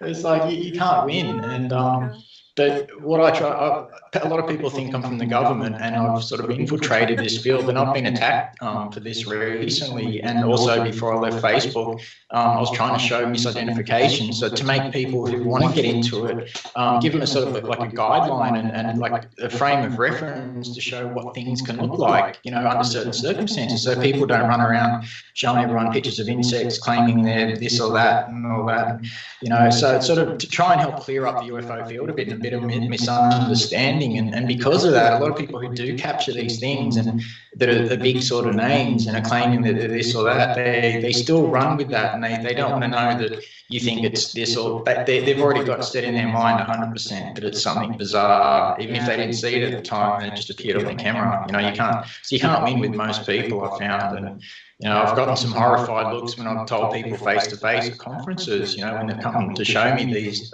lens flares, and you know, it's a side effect of a lot of, especially digital mobile photography. Unfortunately, they get it's because of the cheap sort of sensors in them. The cheaper camera that you have, you know, you have different types of lens flares in all different cameras and all different makes, models, price ranges. But, you know, that seems the cheaper ones, especially the smaller sensored mobile cameras, you do get a lot more lens flares in. So, yeah, it's good. And I think it's good to know the difference between what is what, and so we can start sorting out the reality. And, you know, 'cause there's so much rubbish on the internet. And it's so frustrating when you're trying to get your stuff out and you're calling it UAP, and everyone else is calling it UFO. And because they're calling it UFO, they're getting 1 million views and you're getting 500 views. You know what I mean? And you're actually filming the real phenomena. And they're putting up known hoaxes and fakes. And fortunately, the internet sprung up, and you can get paid now for producing fake footage. And there's websites to promote it and make, you know, hundreds of thousands a year off this stuff. And it's absolutely incredible. While the real phenomena just gets rubbish, while these guys get rich and they don't care about the real phenomena, just make a few fake videos and that's it. It's really, really frustrating. You know, it's made Mel and I sort of want to give up a few times, but we can't because it keeps on happening, and we just feel like we've got to, you know, get our story out there because it's real, you know, and it's really frustrating when you got these other people with no evidence at all claiming all these things, but they have massive, they're like rock stars, but yet they have no evidence. And you know, we're very, especially science is not going to take us seriously if we're running around claiming they're all from here or they're all from there. And it's all become a really big airy fairy side of ufology now. And most ufologists, serious ones from the old days, you know, Bill Chalker and that, and others, Keith Basterfield, and they all know, they've seen how ufology, especially in Australia, has evolved over the last 20, 30 years, and it's completely changed. It's gone off the actual study of UFOs itself onto, you know, consciousness and all this other star children and a star child, and you know, hybrids and all this sort of stuff. So no one knows what the truth is anymore. So you got to peel back layers and layers and stories, because basically what you get are mostly stories, unfortunately, and hard evidence is really hard to come by. So, you know, I feel privileged that I'm able to film this phenomena every now and then, and that it is in the first place. You've got to feel thrilled, you know. I've gotten used to it, and Mel's starting to get used to it as well, I guess, after the last few years. But so, yeah, it's just one of those things that becomes part of your life, really, as you know. No, yeah, I have anything that we get to go into the magazine, if it looks a little, for some reason, people always seem to send me fairy photos. I don't know whenever I made the statement that I like fairies or something, but I get inundated with fake fairy photos. And it's funny, I always send them, I send them like, yeah, well, majority are. Yes. There's only, I think out of the 20 or 30 I've been sent, 2 have passed the James Gilbert test. I don't know if you met James in New South Wales. He's actually from New Zealand, and he checks the photos for me. He's a professional photographer. Yeah, I remember it was at Paracon while I was speaking there 3 years ago, I believe, and a couple of years ago as well. He returned. He's great. I watched one of his talks. Really good speaker. Very knowledgeable about. I actually looked up a lot of stuff, his work, and it taught me a lot. You know, a few years ago as well, about photography and, you know, about what you can do wrong and capture wrong and misidentify. And it's easy to do it. It happens. You know, there's You can look up at the sky in a cloud and see a face, pareidolia. It doesn't mean that it's, you know, you can take that on as a special meaning for you or whatever, but it doesn't mean it actually means anything, you know, in general. But you can make that touch your life to give your life more meaning, you know, and a lot of people do that with just sort of any normal things they see as well, and lens flares on cameras, and they sort of think that they're special and touched and that. But trust me, you know, it's special, but it's quite draining. This whole experience. Yeah, it is quite draining to say the least. Yeah, so anyway, it's I know exactly what you're saying, and I have to make sure that anything goes into the mag is legit anyway. Now, as a fellow sky watcher, I've captured my fair share of high, let's call it high weirdness, you call it high strangeness over the years. In regard to craft capture and sightings, I've come to the opinion that there are two distinct types. There's a set of alien craft, and there is man-made. And the alien craft appears to be almost organic in its nature. So what I mean by that is I've seen them like join, like from one huge ball, like separate into three and kind of pivot like a triangle. And then I've seen the three corners of the triangle rejoin back in. But they've had a more organic kind of like a living organism might move and create. Whereas I've also... like living life form almost, the way they're moving. Yeah, I know what you mean. Almost synchronization with each other, with intelligence and knowledge, and you know, like the way ants would move along a trail together and all in sync, you know, and try and get to where they're going, whatever. So, yeah, they're really, it's really bizarre. There may be, you know, like you say, with the ETV vehicles, we're not sure 100% if they're that. The government thing, some of the phenomena may be the government trying to, you know, recreate that phenomena. But, you know, when you see a small ball the size of a basketball hanging above your head and it's just glowing orange and then or red or blue or white or whatever the color of it is, and then it just takes off at high speeds and disappears, or it disappears in a flash, or it disappears, or it sucks in on itself, or it just blinks out. You know, they have different things that they do. When you see that up close, how can a human fit in that? And you know, if that's human technology, you know, they've worked out a way to get around our physics and inertia and the principles, a lot of different principles they've sort of broken to, because these things seem to be able to fly at 10,000 miles an hour plus and then come to a full stop without any forward inertia. Like if you put a brakes on a car, you'll come to a stop eventually, you know, if you're traveling at a certain speed. But these things can stop at the drop of a hat without any sound, no engine, whatever the case may be. So if the government has worked out a way, and the government are making these things, you know, doesn't really explain why there's possible stories of these things going back way through history. And it doesn't explain any of that. So unless the American government was here thousands of years ago as well, before America was founded, you know, faking craft or their Area 51, making them up or whatever, I highly doubt that. So I think this is a phenomenon that's followed humans throughout history, and possibly, you know, there's a theory that these things could have even created us. And they're just watching over their creation. Like the apex of any intelligent civilization is to create another intelligent life form, and we've tried doing that with cloning sheep and you know, there's the whole theory about cloning humans and all this sort of stuff that we could possibly do in the near future, or maybe you've already done, who knows. You know, but it's playing God, and so an intelligent civilization would be the ultimate thing would be to make another living life form. And who's to say that everything around us, the Earth's alive? We know that plants are alive. You know, everything's alive. You know, the volcanoes, there's the weather, the atmosphere, the animals, the birds, the creatures, everything. We're all alive, but we're constantly growing and changing and healing, and there's all these processes going on which are magnificent. And if all this happened by accident, that's absolutely incredible. You know, but I don't hold the atheist view. I hold a more of an open-minded view, whereas I don't know what it is, but I do know something must have created this. This could not have all been by accident, you know, and intelligent design, you know. There's so many possibilities, Sharon. It's endless. I know. So I noticed that you were talking earlier about how you made skywatching a bit of a family event when you were in Dunedoo, involving your father and then your uncles and a cousin.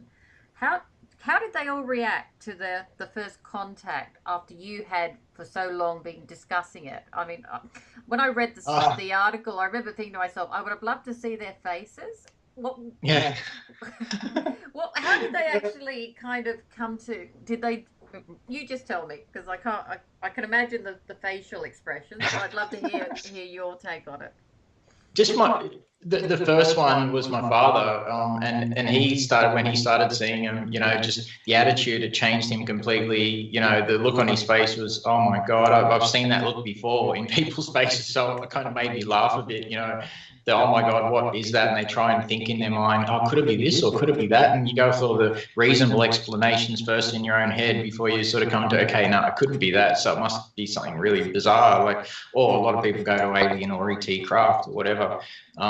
But these things act in a really bizarre way. So it's like I said, it seems to be subjective to humans, to where you are in your own understanding, beliefs, or whatever on the world in the world at the time. And so all my family members who've seen it seem to react in different ways. And I even had one uncle who had a team of investigators who actually went up there from UFO New South Wales, headed by Enzo Farias.